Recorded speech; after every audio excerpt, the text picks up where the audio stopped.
Fasting is not just about staying hungry.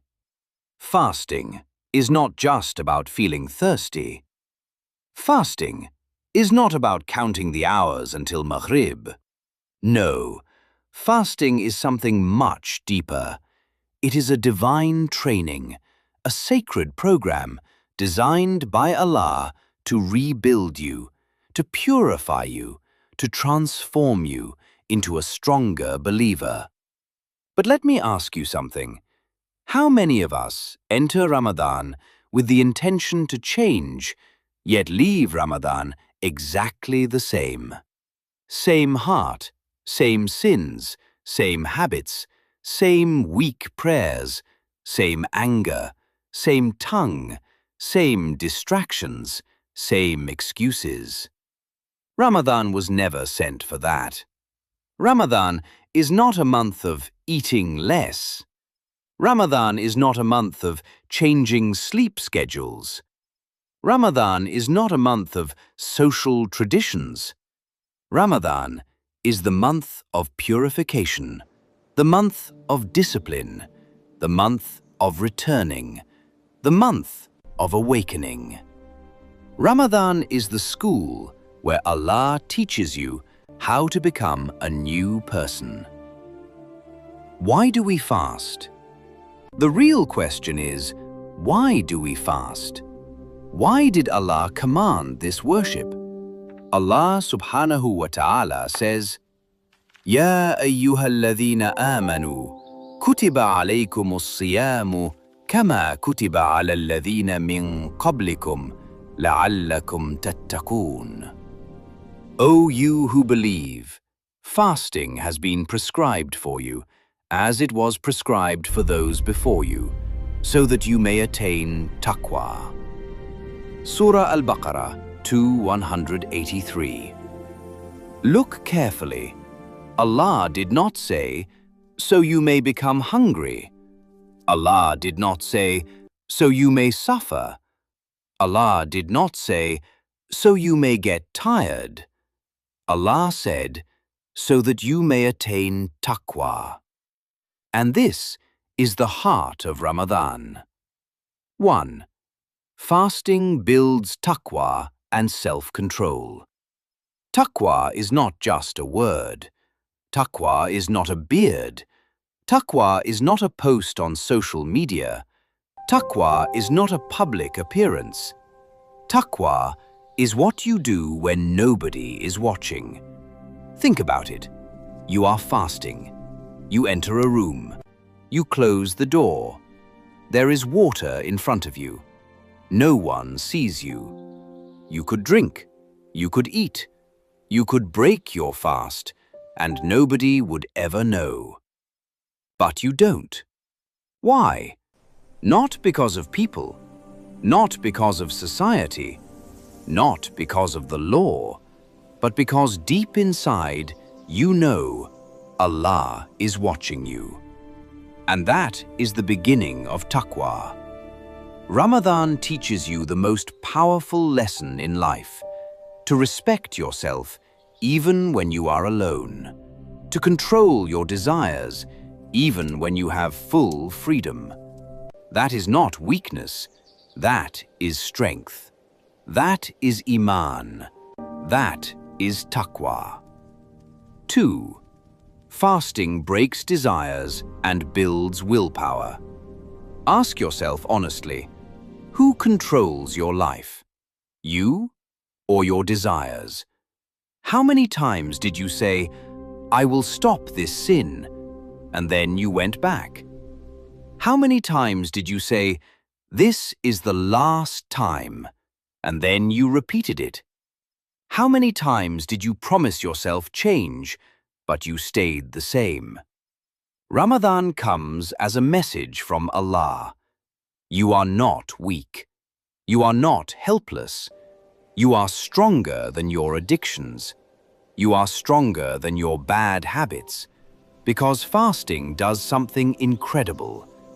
It doesn't just stop you from haram, it stops you from halal. Water is halal. Food is halal.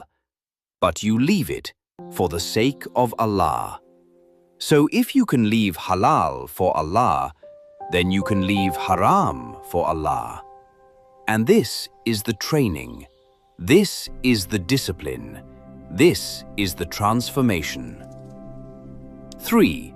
Fasting is a test of character and morality. Many people think fasting is only about food, but true fasting is the fasting of the tongue, the fasting of the eyes, the fasting of the heart, the fasting of the attitude. Because what is the benefit if you stop eating, but you destroy others with your words? What is the benefit if you stop drinking, but you backbite? What is the benefit if you fast, but you insult, curse, lie, oppress? The Prophet, peace be upon him, said, "When one of you is fasting, let him not speak obscenely, and let him not shout." Bukhari and Muslim. And he, peace be upon him, also said, "If someone insults him or fights him, let him say, 'I am fasting,' meaning, I am not lowering myself. I am not replying with anger. I am not responding with evil. I am above this. I am fasting." Imagine if Muslims truly lived this meaning. How many marriages would be saved? How many friendships would be protected? How many fights would disappear? How many hearts would heal? This is Ramadan. It is not hunger, it is character training. 4. Fasting teaches sincerity, ikhlas. One of the most powerful things about fasting is that it is hidden. People can see you praying. People can see you giving charity. People can see you at the masjid. But fasting? Nobody truly knows. Only Allah. You could pretend, but you don't. Because fasting is between you and Allah. That is why fasting builds sincerity. It teaches you to worship Allah without needing applause, without needing. Just you and Allah. And this is pure faith. This is ikhlas. 5. Ramadan reconnects you with the Quran. Ramadan is not the month of entertainment. Ramadan is not the month of TV series. Ramadan is not the month of staying awake all night for nothing. Ramadan is the month of Quran. Allah says, "Shahru Ramadan alladhi unzila fihi al-Quran." The month of Ramadan in which the Quran was revealed. And the Quran is not a book for decoration, not a book for the shelf, not a book for quick recitation without reflection. It is guidance, it is healing, it is light. And sometimes, one single verse can shake your heart completely. One verse can make you cry. One verse can remind you how far you have been and how badly you need to return. Ramadan brings you back to the Kalamillah, back to the words that change lives. 6. Ramadan builds mercy and compassion in society. Ramadan is the season of mercy. Why? Because the rich feels hunger, so he understands the poor. The one who never lacked food finally feels what it means to wait, to struggle, to desire one sip of water. And suddenly, he becomes grateful. Suddenly, he becomes generous. Suddenly, he becomes human again. That is why Ramadan is the month of charity, feeding the fasting person, helping the needy, giving zakah, supporting families. In Ramadan, society becomes softer, more merciful, more united. And that is not coincidence. That is divine wisdom. 7. Ramadan teaches balance. Islam is mercy. Islam is not a religion of hardship. Islam is not cruelty. Islam is not extremism. Islam is mercy. If you are sick, you can break your fast. If you are traveling, you can break your fast. If you cannot handle it, Allah gives you ease. Because Allah does not want to destroy you.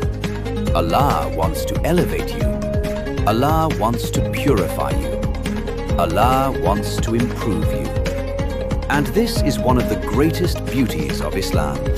Ramadan is discipline, but it is also mercy. Ramadan is worship, but it is also balance. Now understand this carefully. Ramadan is not just a month. Ramadan is an opportunity. An opportunity to say, enough. Enough wasting time. Enough neglecting prayer. Enough destroying my heart. Enough living without purpose. Enough being far from Allah. Ramadan tells you, start now. Not after Ramadan. Not after Eid. Not next week. Not tomorrow.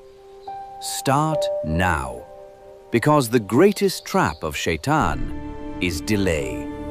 Delay is destruction. And now I ask you a serious question that could change your life. Will your fasting this year be just hunger, or will it be transformation? Will you leave Ramadan with the same sins, or with a purified heart? Will you leave Ramadan with the same weak faith, or stronger iman? Will you leave Ramadan as a person closer to Allah, more merciful, more disciplined, more sincere, more respectful? Because Ramadan does not come forever. And maybe this Ramadan is your last Ramadan, and you don't even know. So don't waste it. Don't treat it like a tradition. Treat it like a fursata min Allah. O Allah, make us among those who fast Ramadan with iman and with hope of reward. O Allah, purify our hearts, forgive our sins, strengthen our faith, make us from the people of Quran, and allow us to leave Ramadan not the same, but better, cleaner, closer, and reborn. And if you reached this part of the video, write in the comments, this Ramadan, I will fast for change, not just for hunger. And share this video, because sometimes one word can save a heart.